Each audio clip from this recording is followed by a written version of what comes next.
Bueno, y lo decíamos ayer, si va a ser por las buenas, lo tendremos que hacer informades. Así que vamos ahora con el segmento.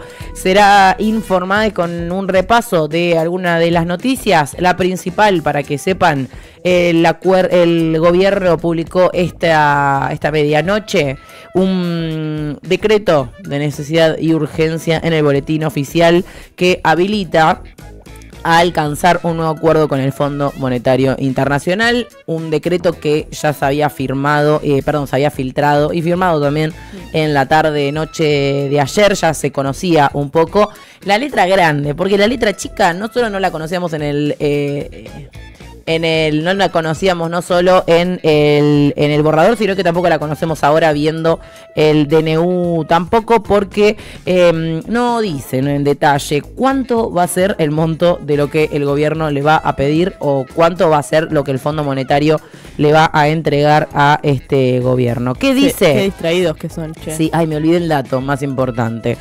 Se embarca en un programa de facilidades extendidas con un plazo para el pago de intereses de hasta 10 años, con un periodo de gracia de 4 años y 6 meses.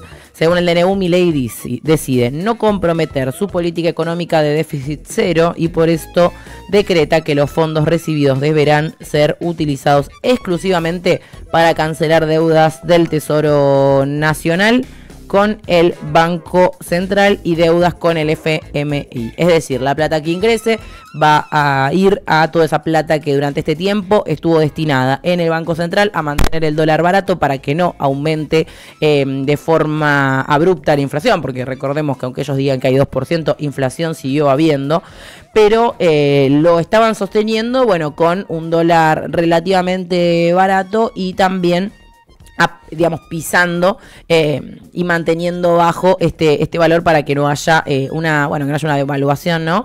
Y que se mantengan los precios más o menos. Bueno, ¿qué va a hacer ahora? Pedirle más plata al fondo, digamos lo que se conoce como plata fresca, para sostener esto y además para pagarle la misma deuda al Fondo Monetario Internacional. ¿Por qué es importante conocer esta letra chica? Bueno, primero que nada porque no sabemos cuánta plata se le va a pedir, tampoco vamos a saber a qué tasa de interés se va a tener que devolver luego este dinero y que, como decíamos, mínimo tenemos un plazo de 10 años para hacerlo.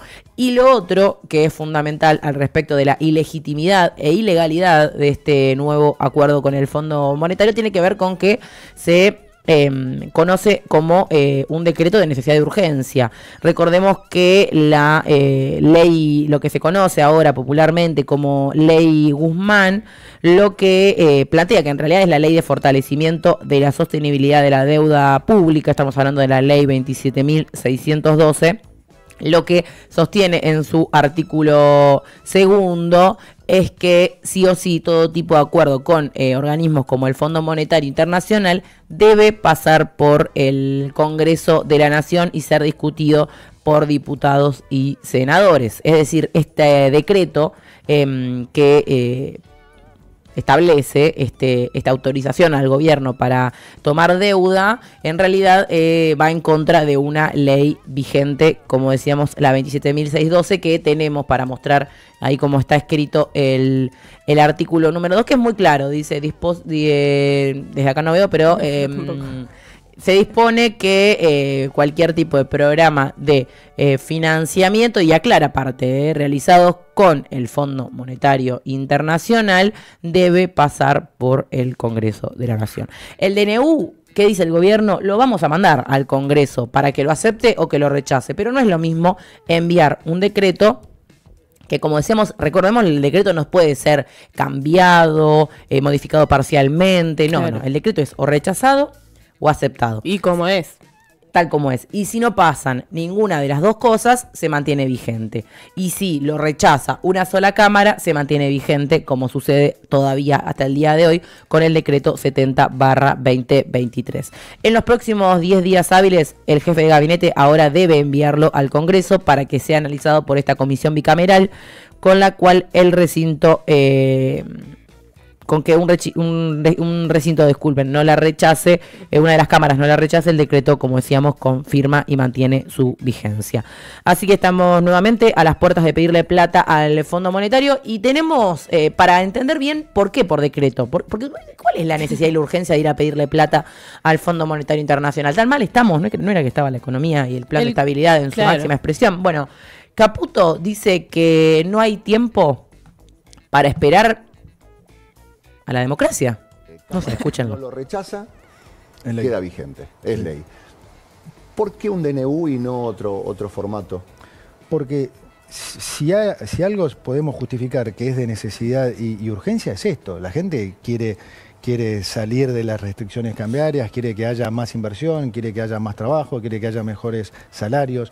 Y, a ver, seamos francos, Horacio, o sea, si nosotros mandamos esto a las dos cámaras, donde sabemos que en el Senado hay mayoría kirchnerista y que el kirchnerismo quiere que al país le vaya mal, por definición, esto se va a demorar y mucho. Y no es un tema que se puede demorar y mucho. Entonces nosotros estamos haciendo lo que es mejor para los argentinos. Miren, este es un tema... Esta entrevista es del otro día, la pueden encontrar en el canal de YouTube de La Nación Más, y ahí Caputo tiene un sincericidio que parece que molestó hasta incluso en las filas del Fondo Monetario Internacional, porque en parte lo que busca el fondo es que haya un mínimo consenso sobre este tipo de acuerdos, porque después lo que le tienen que garpar son los distintos gobiernos, ¿no? No es solamente Caputo, y además que Caputo ya los embaucó, ¿no? Ya le pidió el préstamo más grande en la historia del Fondo Monetario Internacional y de la Argentina, y luego ahora estamos a través de distintos programas viendo cómo pagarles ese dinero. ¡Amo! No gustó tanto, como decíamos, la declaración de Caputo. Ahora la línea es otra, es de urgencia porque la economía, no sé qué. Y bueno, ahí veremos cómo continúa este ataque a la democracia. Es una definición muy, muy autoritaria la que toma el gobierno nacional, tomando y autorizando al gobierno a tomar deuda por decreto, mientras hay una ley que expresamente lo niega. Y veremos entonces también cuál es la definición que toma la oposición, que aparentemente realizaría una denuncia penal contra todos los firmantes de este decreto. Y estamos hablando de que el decreto lleva la firma de todos los ministros. Es decir, el gobierno se encargó que las firmas estén puestas hasta por el ministro de Salud, que vos decís, ¿qué tiene que ver? Bueno, todo el gabinete firmó este decreto, aparentemente todo el gabinete estaría involucrado en una denuncia penal que realizaría Unión por la Patria en estas horas del día de hoy, por, como decíamos, la ilegalidad que representa tomar deuda por decreto. Pero bueno, nos vamos a otro de los temas importantísimos para actualizar. Tiene que ver con la situación de Bahía Blanca. En el día de ayer el intendente Federico Subsieles realizó otra nueva conferencia de prensa. Dijo que la situación del agua ha ido cediendo paulatinamente. Ingeniero White, Boulevard y Saladero empiezan a retomar la normalidad, del mismo modo que el casco histórico, y que estamos hablando de aún alrededor de 500 evacuados. También dijo Subsieles que más del 70% de los bahienses han tenido daños graves y muchas familias lo han perdido todo. En la mañana de hoy el gobierno nacional ya giró el dinero a la provincia de Buenos Aires para atender las primeras urgencias de Bahía Blanca tras el temporal. Este dinero que, como decíamos ayer, es insuficiente, pues estamos hablando de 10.000 millones de pesos, cuando Subsieles se encargó de comunicar que se necesitarían alrededor de 400.000 millones de pesos para poder reconstruir todo el asedio que dejó el temporal en Bahía Blanca, y que uno lo nota ya con ver los videos. Estamos hablando de miles de autos que quedaron totalmente tapados por el agua, casas totalmente llenas de agua y barro, puentes, hospitales, sacando las enfermeras a los bebés a UPA porque no podían seguir estando allí. Bueno, es una reconstrucción que claramente lleva y demanda muchísimo dinero y que aparentemente el gobierno nacional no está dispuesto a entregarlo. Hablando también de temporales y de... Antes tenemos al gobernador de la provincia de Buenos Aires, Axel Kicillof, que en el día de ayer, en un acto en la localidad bonaerense de Castelli, en el cual estuvo inaugurando una escuela, hizo mención también a la situación del temporal de Bahía Blanca y refirió principalmente a la solidaridad que apareció por parte de la comunidad organizada en contraposición al sálvese quien pueda. Competencia. Yo quiero decir que lo que pasó en Bahía Blanca, la verdad que llena de emoción, porque estuvo el Estado, estuvieron todos los ministerios, todos los intendentes, estuvieron los laburantes, estuvo muchos trabajadores de la salud, por ejemplo, en la provincia de Buenos Aires, ahí tuvimos una desgracia, el hospital se nos inundó con 1 metro de agua, bueno, fueron trabajadores de la salud de toda la provincia de Buenos Aires a ayudar ahí a Bahía Blanca, pero además el pueblo...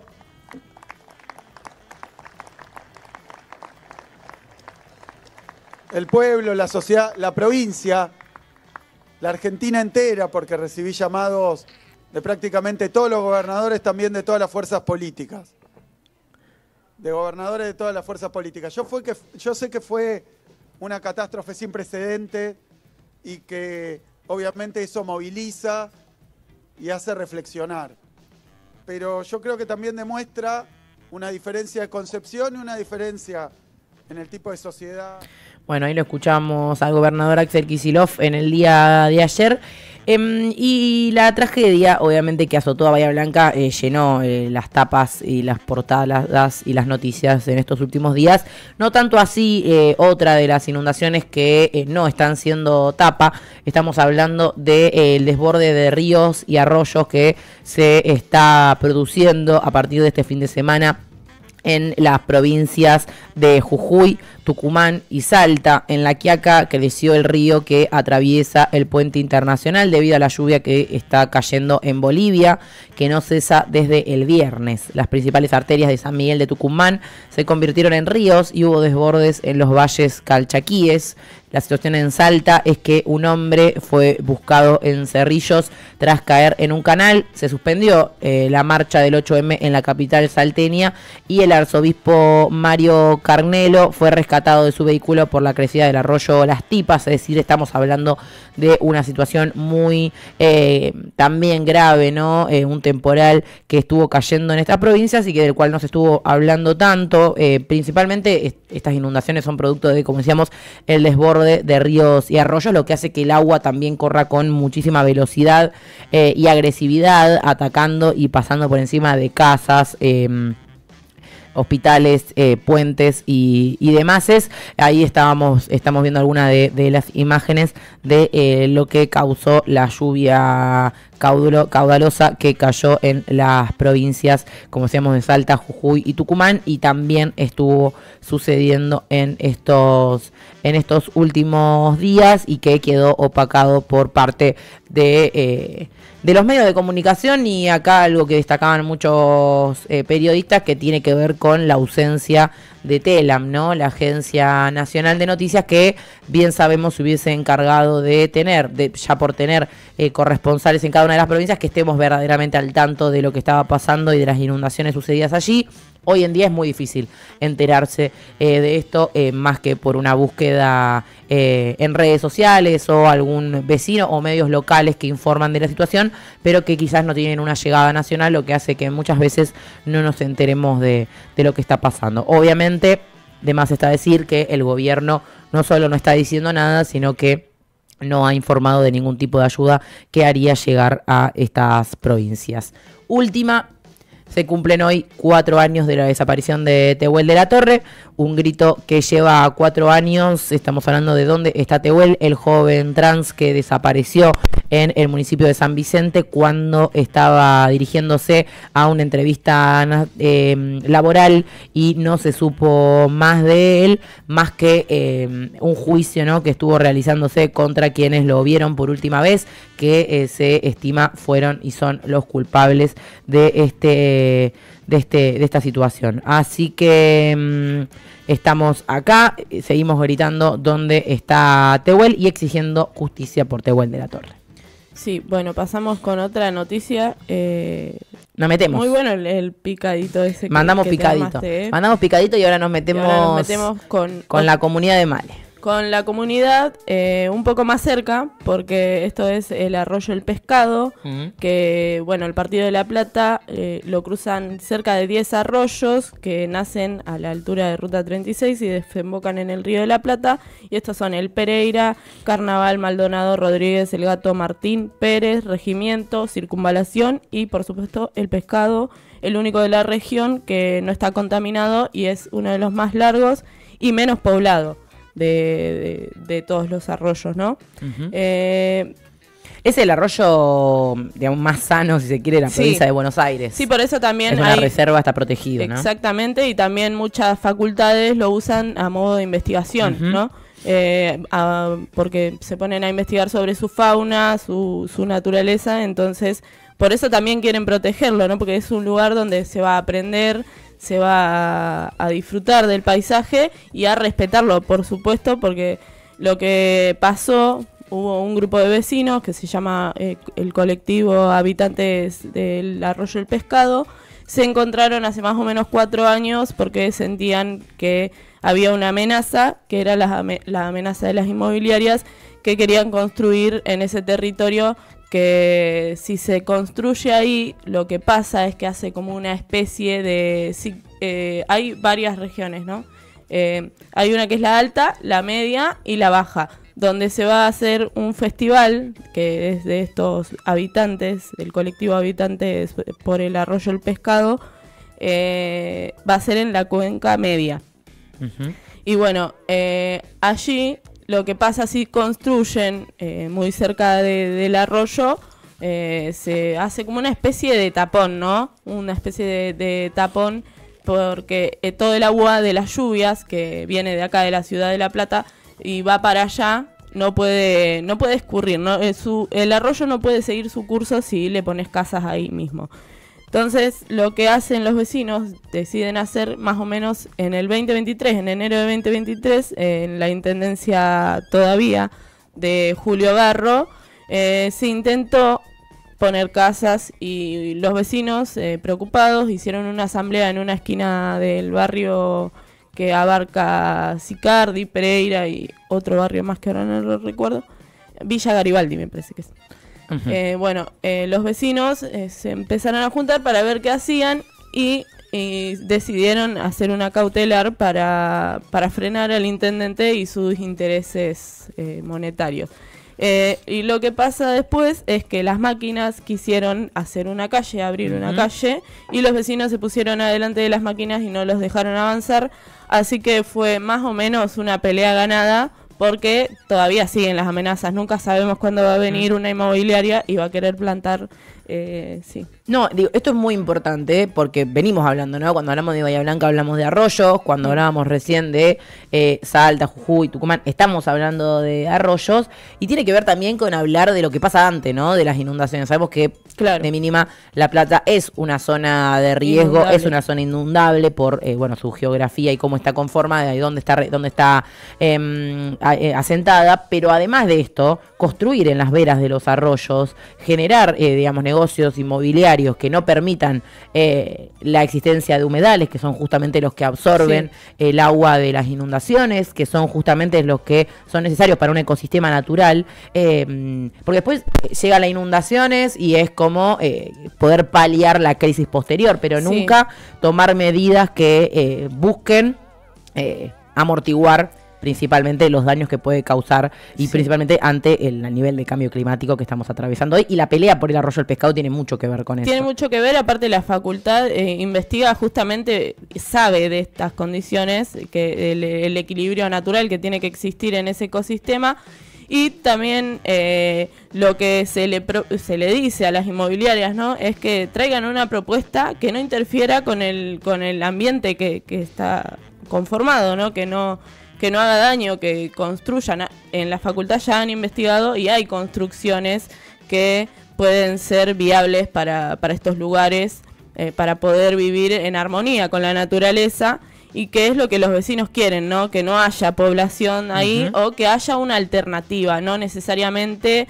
esta que plantean las inmobiliarias, porque también lo plantean como una estafa. Si alguien compra un terreno ahí y después se inunda y te están estafando, porque no hacen como ayer que hablábamos de las centrales termoeléctricas, que no se hace un estudio ambiental, que eso es ilegal. Vos cuando vas a poner una planta tenés que hacer un estudio ambiental. Y lo mismo pasa en estos lugares si vas a poner una casa. Tiene que haber un estudio ambiental para que no pase lo que decíamos. Pero bueno, la cuenca del arroyo del Pescado abarca los distritos de La Plata, Berisso y Magdalena. El Pescado es un arroyo de llanuras de la zona de humedales, como les comentábamos, de la pampa ondulada con amplias planicies de inundación y para visibilizar este lugar que es tan hermoso y tan sano, ¿no? Y tan diverso, va a haber un encuentro, un festival que va a contar con un montón de actividades que va a ser el 4º festival, no sé si lo dije, pero van a haber colectivos y asambleas ambientales, instalaciones, actividades e intervenciones, espacios culturales, productores sustentables de escala regional, escenario con banda, feria de artistas, artesanos y productores sustentables, una radio abierta con charlas, entrevistas y presentaciones.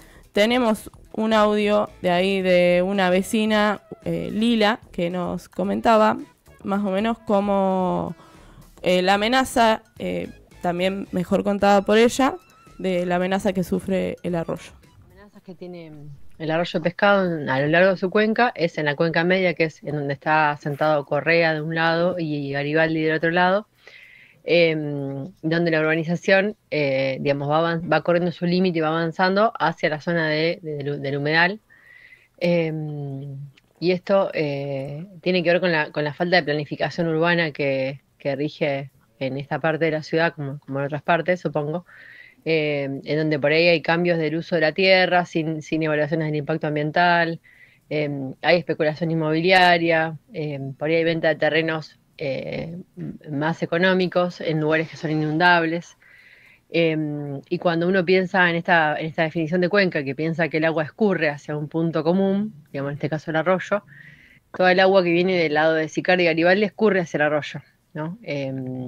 Si uno piensa en esa dinámica del agua, piensa que si uno construye abajo, y más en la dinámica que se suele construir, que es levantando los terrenos con tosca, que es impermeable, eso hace que el agua no drene, sino que se quede y se estanque y vuelve para atrás como una pileta. Entonces actúa como un tapón, ¿no?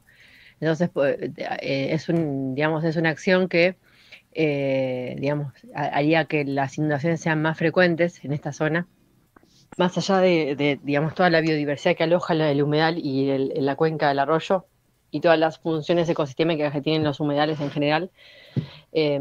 También haría que todas las personas que vivimos acá nos inundemos. Entonces, por ahora hay un decreto, o sea, mejor dicho, una ordenanza municipal que prohíbe la construcción luego de la calle 670. Tengamos en cuenta que el arroyo está en la 680, o sea, es a 10 cuadras del arroyo. Y aún así hay construcciones, sigue habiendo venta de terrenos después de esa calle y construcciones después de esa calle, que bueno, no está muy regulado. Bien, ahí nos comentaba, 10 cuadras antes no se puede construir, pero sin embargo hay lotes que están en venta. Por otra parte, Lila nos cuenta cómo se organizaban los vecinos para defender y dar visibilidad al humedal El Pescado y su reservorio natural al que quieren defender ante estos atropellos. De los vecinos. Los habitantes del arroyo del Pescado es un colectivo integrado por vecinos y vecinas de la zona sur de La Plata, digamos, de Arana, Sicardi y Garibaldi, que estamos cerca del arroyo del Pescado. El colectivo se conformó hace 4 años, como decíamos ahí en el festival, y con todo ese movimiento de defensa del humedal. Y luego a lo largo de esos 4 años se fue poniendo como objetivos, más allá de la generación del festival, de la realización del festival anualmente todos en marzo. También se hacen diferentes actividades que un poco tienen la propuesta de la divulgación científica de los conocimientos que se van haciendo a lo largo de los saberes y conocimientos que hay alrededor del arroyo de Pescado, con la educación ambiental y bueno, desde un lugar artístico. El colectivo está conformado por personas que venimos de diferentes ramas, entonces eso también lo vuelve muy rico, el intercambio y lo que se puede generar a partir de esa de esa mezcla de gente. Bueno, ahí por último tenemos un audio de ella invitándonos al festival y marcando. ¿Qué día va a ser el cronograma. Va a ser el 16 de marzo, domingo 16 de marzo, a las domingo. 16 horas. Va a ser en la dirección que es 30, calle 30 y 696, Almacén Montes de Oca, en Ignacio Correas. Ahí tenemos el flyer, gracias Mati. Y por último tenemos el audio de ella invitándonos y contándonos qué va a pasar el 16 de marzo. Entonces en Ignacio Correas, en 30 y 696, va a ocurrir el festival por el humedal del Arroyo de Pescado, en el cual, bueno, va a comenzar a las 4 de la tarde con una radio abierta que va a estar coordinando Radio Futura, en el cual se van a suceder diálogos entre los diferentes actores de la cuenca, que van a estar ahí en la instalación. Después va a comenzar Madera y Metal, que es un dúo de circo consciente.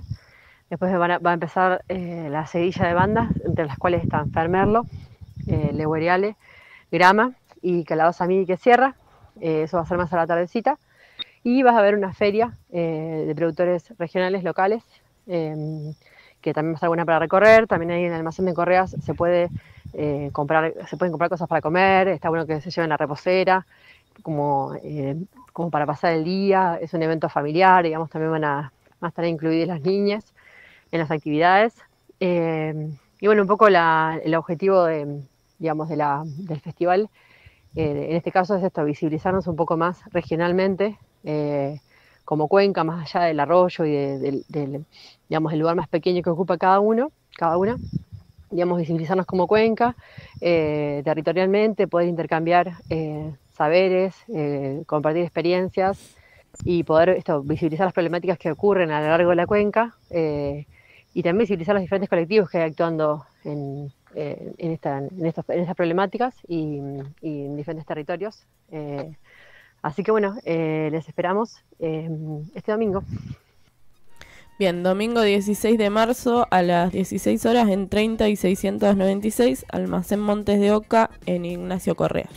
Es muy importante porque no sé, siempre con muchos espacios, ¿no? O cuando se busca convocar a defender algo, siempre se dice, no se puede defender lo que no se conoce.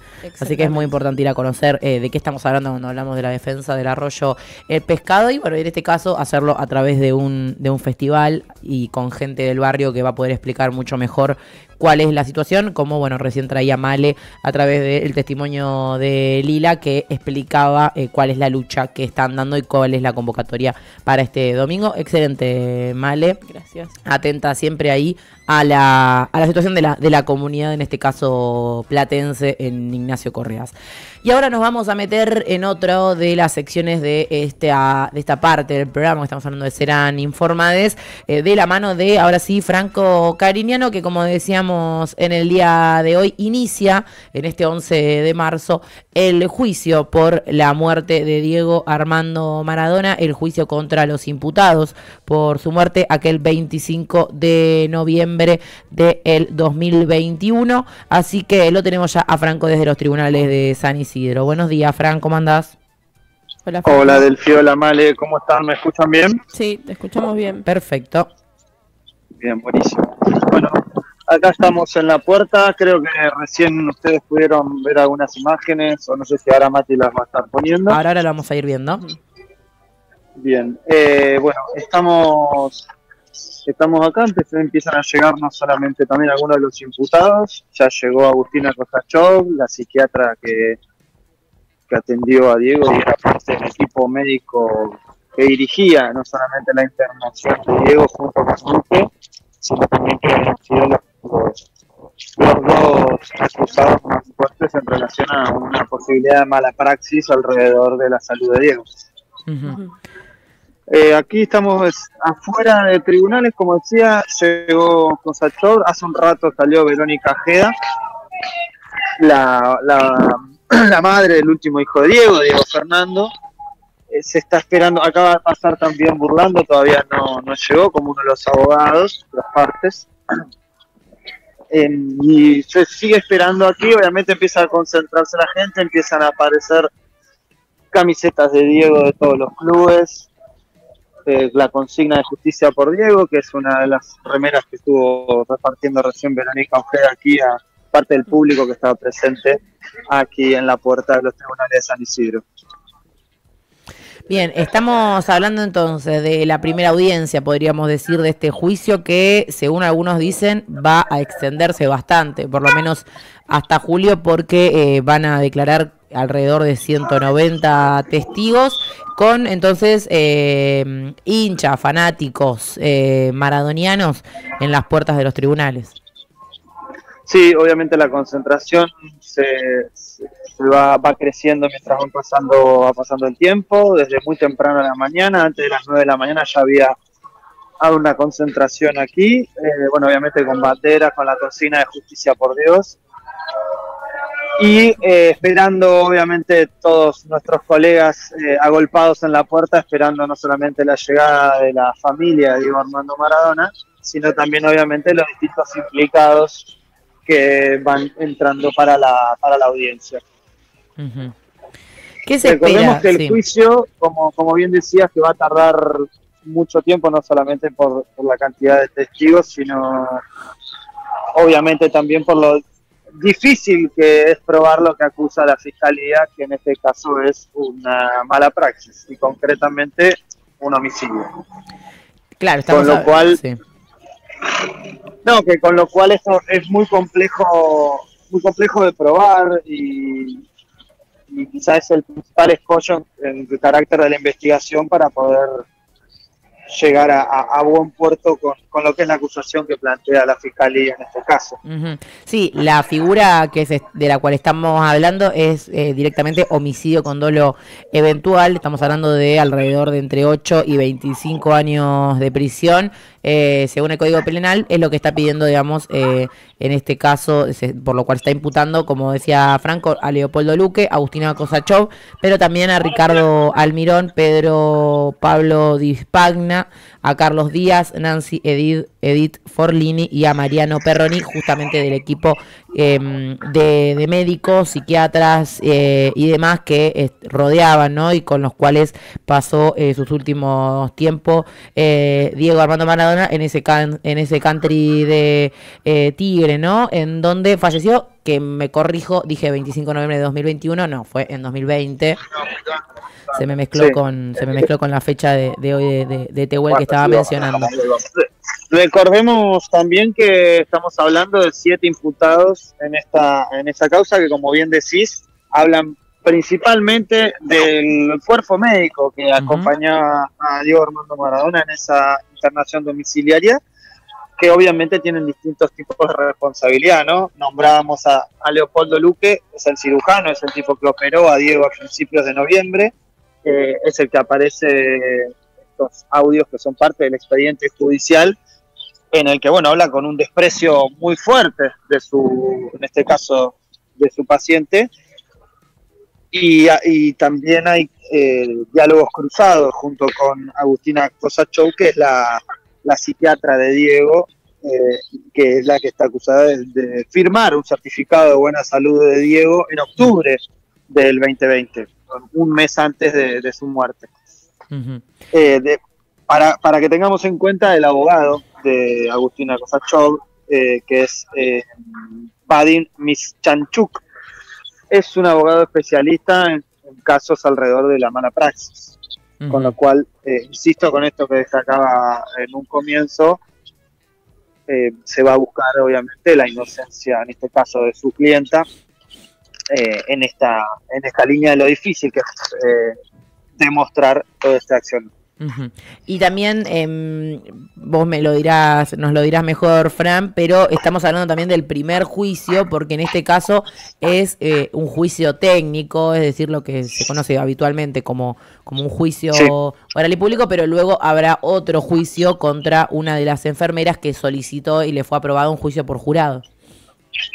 Sí, eso también va a existir, y lo otro que puede resultar de este mismo juicio en base a lo que digan los testigos y declaren también los mismos imputados, es la posibilidad de la responsabilidad de la planificación de esto, ¿no? Uh-huh. Es un poco la discusión. Por un lado está la actitud profesional de los médicos, y por otro lado aparece el círculo más íntimo de la última etapa de Diego, principalmente apuntado al abogado Matías Morla, parte que es propietario de la empresa que tiene las marcas de Diego.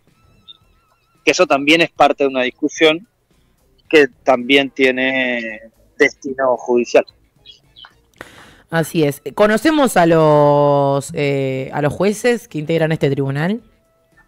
Sabés que ahí acabamos de acreditarnos recién para poder ingresar y ahí estábamos pidiendo el informe de quiénes eran los que iban a estar presentes.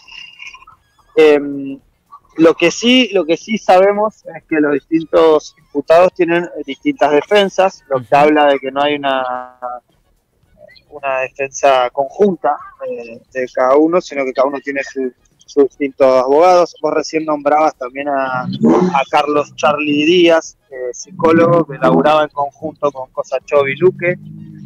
Es el que señala Luque como uno de los responsables de la mala provisión del medicamento hacia Diego, y también de distintos consumos indebidos para una persona que vivía con el cuadro de Diego. Recién nombrabas también a otro de los imputados, que no me quiero olvidar ni dejar de nombrarlos, Nancy Forlín, que es la jefa médica, que es la que coordina el equipo de Swiss Medical, que era la obra social que Diego tenía en ese momento. Mariano Perroni, que es el coordinador de enfermeros, es el que organizaba la administración de todo el personal. Su abogado es Miguel Ángel Thierry, conocido también dentro del mundo de los abogados en este caso. Diana Madrid es la enfermera que estaba en turno mañana y turno tarde con Diego Armando Maradona. Y que ella es la que pidió el juicio por jurado. Claro, ella es lo que pasa acá es que ella es la que afirma, admite haber firmado un informe falso de unos supuestos controles el 25 de noviembre, el día que fallece Diego, a la mañana. Ella dice que a las 6 de la mañana hace un certificado en el que dice que Diego está bien. Después dice que esto es falso, ¿no? Esto lo plantea en una de las audiencias. Su abogado, que es Rodolfo Baqué, el doctor lo que afirma es que Diego lo mataron. Acá donde puede haber una punta de un ovillo que obviamente circule hacia alrededor de la extensión de los pedidos que haga la fiscalía en caso incluso de generar un nuevo proceso, ¿no? Señalando a parte de los responsables de esta muerte, porque ahí está la discusión. Bueno, si a Diego lo mataron, ¿quién es el responsable de la planificación de esta muerte? ¿Cuál era el objetivo y el móvil que Diego muera? Bien, entonces, sí. No, esto por último, lo comentabas hace un rato, también enfermero, él era el que trabajaba en el turno noche, y es el que plantea que Diego, la noche del 24 de noviembre, estaba taquicárdico, describe Almirón, con un ritmo cardíaco superior a 100. Con lo cual habla también de esta situación, también habla de que declaró ante tanto Luque como con Kosachov y no tuvo respuesta. Acá está entrando en estos momentos Dalma Maradona a tribunales, obviamente rodeada por la prensa y escoltada por los fanáticos de Diego que vinieron aquí a acompañar. Bien. Bueno, entonces entra ya y va entrando. Dalma y Janina, exactamente, ingresando la están familia. entrando las hijas de Diego a tribunales de San Isidro. Bien, bueno, a lo largo de la mañana entonces iremos recibiendo noticias de Franco, que está allí en el tribunal número 3 de San Isidro. Te agradecemos, Fran, que ahora nos vamos a meter con otro de los temas, pero estamos acá al pendiente de lo que nos digas y te volvemos a llamar cualquier cosa. Perfecto, estamos en comunicación entonces. Claro, perfecto. Bueno, entonces ahí está Franco Cariñano hoy desde el Tribunal de San Isidro, donde, como recién decía, estaban ingresando Dalma y Yanina Maradona, porque estamos hablando del inicio de este juicio técnico por la muerte de Diego Armando Maradona a ya casi 5 años, ¿no?, de su paso a la inmortalidad, que obviamente dejó mucho dolor, mucha tristeza, mucha angustia, no solo en la Argentina, sino en todo el mundo. Algo inesperado realmente, por eso también se investigó y bueno, y todas estas aristas que marcaba Franco, que finalmente es casi obvio que fue un asesinato, ¿no? Es que ahora entonces este juicio buscará demostrar que estos imputados tuvieron intenciones y que hubo una búsqueda, ¿no?, de que el Diego muera. Vamos a seguirlo de cerca, como decíamos, lo tenemos ahí Franquito al pendiente. Nos vamos a ir y volver muy rápido porque vamos a seguir con otro de los temas importantes de la semana. Sumate a nuestra comunidad trinchera. Entrá en www.revistatrinchera.com/comunidad. Suscríbete